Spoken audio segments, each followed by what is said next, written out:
You're firing to the extent possible, Marines, and to the extent not possible, fire away.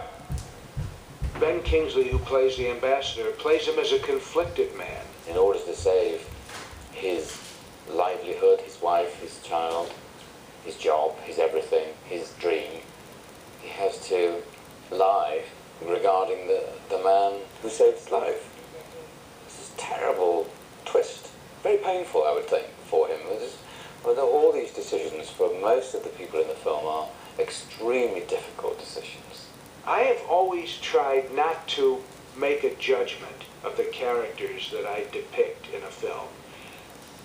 Neither a judgment of goodness nor evil. In fact, I strive very hard to achieve a lack of judgment so that ultimately the audience will decide.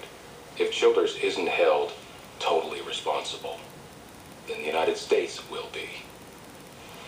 And just guess where the finger is eventually going to point. Me. William Sokol is the National Security Advisor who's given this terrible task of making this very difficult decision whether or not to hang out Samuel Jackson to dry.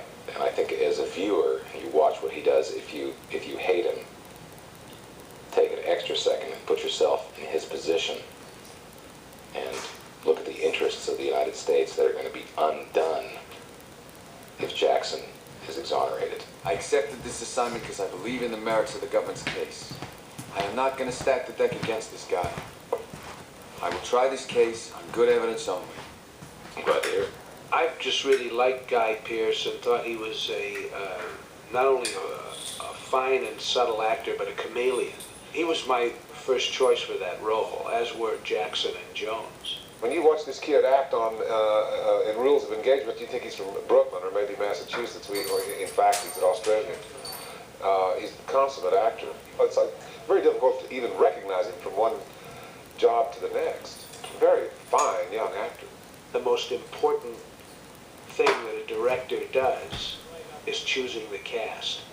And as far as I'm concerned, this is the most perfect cast I've ever had. Billy Friedkin's a great director. He is an extremely good action shooter. In fact, when I finished the film, I finished screening the film. You know, I called Dick Zanuck and I said, "That's that French Connection camera at work when you look at the embassy shots and this sort of thing." You know, he has a very, very, very good way of taking a casual camera into a complicated situation and pulling emotion out of it.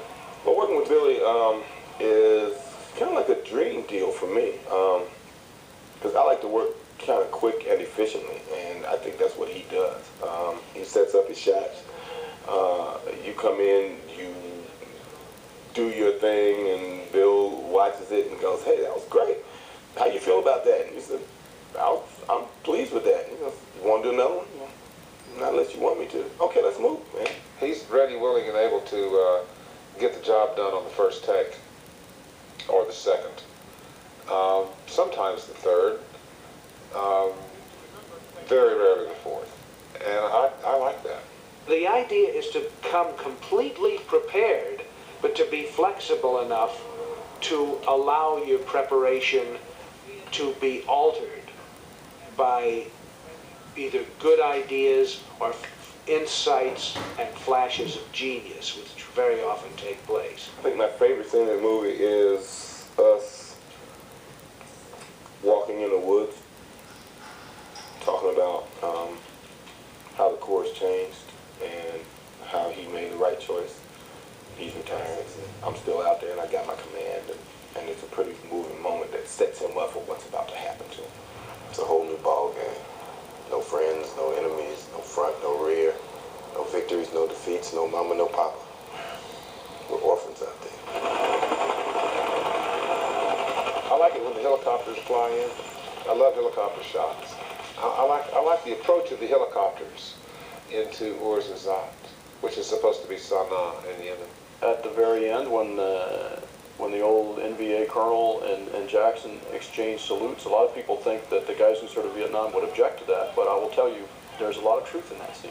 You know, that I respect the people I was on the battlefield with. America today feels great pressure at being considered the policeman of the world. And so we approach these various actions as gingerly as we can, and we try, as with the surgeon's credo, to first do no harm. And very often the troops are in the middle of all this and unable to function. I don't think this is going to alienate the public from the military. I think it'll illuminate what a difficult position the military has. There are circumstances under which it is mandatory to question orders in the military. If you receive orders that are clearly illegal, one of the instructions is that a Marine is a reasoning agent and you're held accountable by law. So this is one of the areas that gets really complicated in these war crime situations. You think there's a script for fighting a war without pissing somebody off? Follow the rules and nobody gets hurt? Yes, innocent people probably died. Innocent people always die. But I did not exceed my orders. There are rules and Marines are sworn to uphold them. I was not going to stand by and see another Marine die just to live by those fucking rules. Rules of Engagement is probably the most important and meaningful film I've ever made. In that it is, while I think it has a great deal of dramatic and entertainment value, I think it's really about some very important things.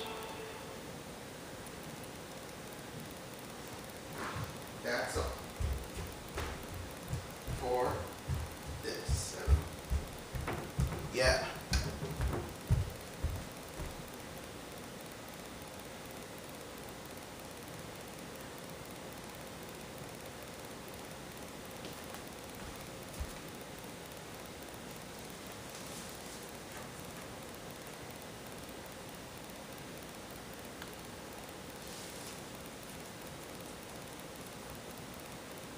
Really good. So yeah.